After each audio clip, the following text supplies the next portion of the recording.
இடம்பொருள் நேயர்களுக்கு வணக்கம். ஸோ இன்னைக்கு வந்து பார்த்தீங்க அப்படின்னா சரி ஓகே, இதுக்கப்புறம் பாண்டியன் ஷோ சீரியல்லாம் இதுக்கப்புறமாச்சும் கொஞ்சமாச்சும் பாண்டியன் திருந்துவார்னு பார்த்தா அவர் என்ன நினச்சிட்டு இருக்காரு அப்படின்னா, நம்ம என்ன பேசினாலும் நம்ம பசங்க அவங்களோட நல்லதுக்கு தான் நம்ம பேசுகிறோங்கிறத புரிஞ்சுப்பாங்க.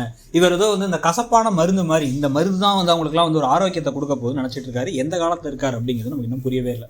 கண்ட மணிக்கு இன்னைக்கும் செந்தில போட்டு திட்டு என்ன நினச்சிட்டு இருக்கோம், மனசில் கூறு இருக்காடா, அறிவு இருக்காடா, அவங்களுக்குலாம் மூளை இருக்காடா அப்படின்னு பேசும்பொழுதே நமக்கே அவ்வளோக்கும் வருது. அந்த மனுஷன் பாவம் செந்தில் அப்படியே தலையை தொங்க போட்டு உட்காந்துருக்காரு. கொடுத்த ஒரு வேலையை கூட உருப்படியாக செய்யலை, இவனெல்லாம் நம்பி எங்கே 1000 வேலை கொடுக்குறது அப்படின்னு சொல்லி கேட்குறாரு. ஏன்னா கோமதி சொன்னாங்க 1000 வேலை கொடுத்தீங்க அவனுக்கு, பாவம் அவன் கூட போனான், அந்த பிள்ளை கூட போன 1.5 நாளைக்கு எதுக்கு இத்தனை வேலை அப்படின்னா கொடுத்ததே ஒழுங்காக செய்யலை, இவன் கிழிச்சிட போகிறான்னு அர்த்தம் அப்படின்னு பேச ஆரம்பிச்சு.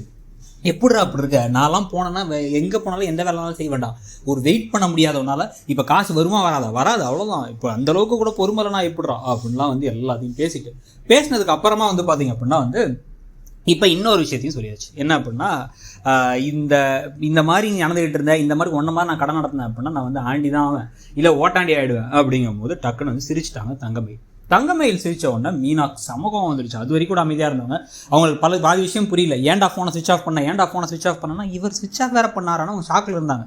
அப்படியே திரும்பி சைலண்ட்டாக இப்படி இந்த தங்கமயில் ஒரு பார்வை பார்த்து கோபமாக கிளம்பி போயிடுறாங்க.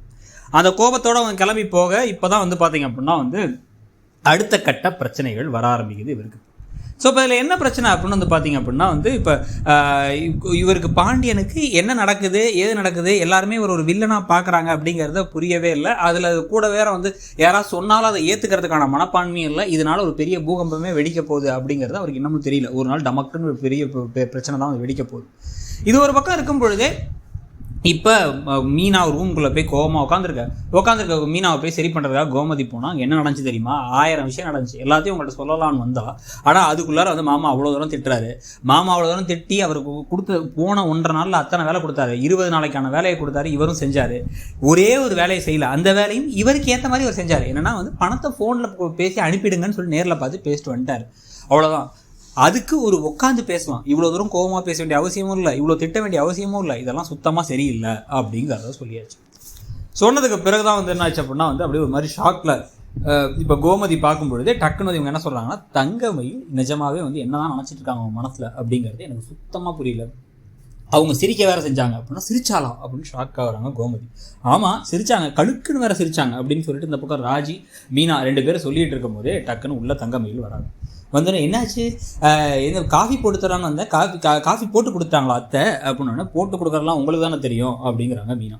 ஏன்னா இவங்க இப்போ பீச்சுக்கு போனதையும் இவங்க தான் சொன்னாங்கிற வேற சொல்லிட்டாங்க. மீனா அப்படியே முறைச்சி பார்த்து இருக்கு. எனக்கு புரியல அப்படின்னா, என்ன புரியல உங்களுக்கு, தேவையில்லாத விஷயத்தை தலையிடாதீங்க எத்தனை தடவை சொல்கிறது, எதுக்கு இப்போ அவங்கள்ட்ட போய் நாங்கள் பீச்சுக்கு போனதை பற்றி சொன்னீங்க, அதே மாதிரி கழுக்குன்னு சிரிக்கிறீங்க அப்படின்னா அவர் சொன்னதை பார்த்து சிரிச்சேன், அது காமெடியாக இருந்துச்சுன்ட்டு அப்படின்னா, என்ன என் புருஷன் இப்போ ஆண்டியா நீ கேட்க உனக்கு காமெடியாக இருக்கா அப்படின்னு கோமதி வேறு கேட்க இவங்க திருதுன்னு முடிக்க போதும் சரி சாரி விடுங்க, இனிமே அந்த விஷயத்தை தலையிடாதீங்க தங்கமயில் அப்படின்ட்டு, சாரி தங்கமயில் அக்கா அப்படின்னு சொல்லிட்டு கிளம்பி போயிடுறாங்க.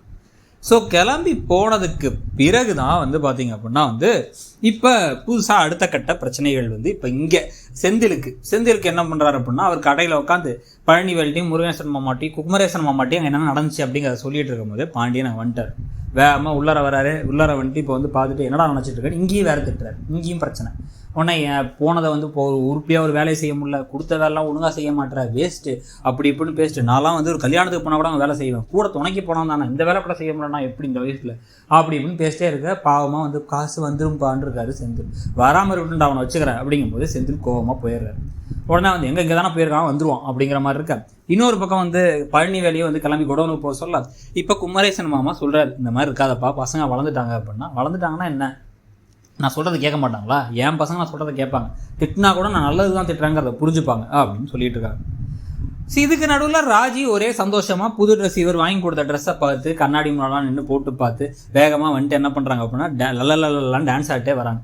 என்ன டான்ஸ் போட்டி ஏதாவது கலந்துருக்கியா, ஐயோ மாமாட்ட சொல்லிட்டு இல்லைன்னா அது என் தலையில் தான் போட்டு உருட்டுவார்னு இவங்க பரிதாபமாக முடிச்சதுக்கப்புறமா இப்போ என்ன நடக்குதுன்னு அப்படின்னு பார்த்தா மீனாவை பார்த்து உங்கள் சாரி அழகாக இருக்குங்கிறாங்க ராஜி.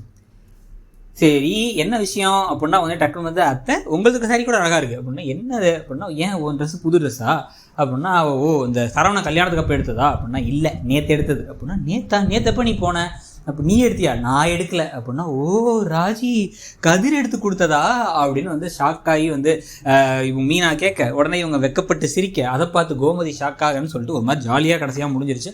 இன்னைக்கு எபிசோட பற்றி நீங்கள் என்ன நினச்சிங்கிறத சொல்லுங்கள். இடம்பொருள் நேயர்களுக்கு வணக்கம். ஸோ இன்னைக்கு வந்து பார்த்தீங்க அப்படின்னா வந்து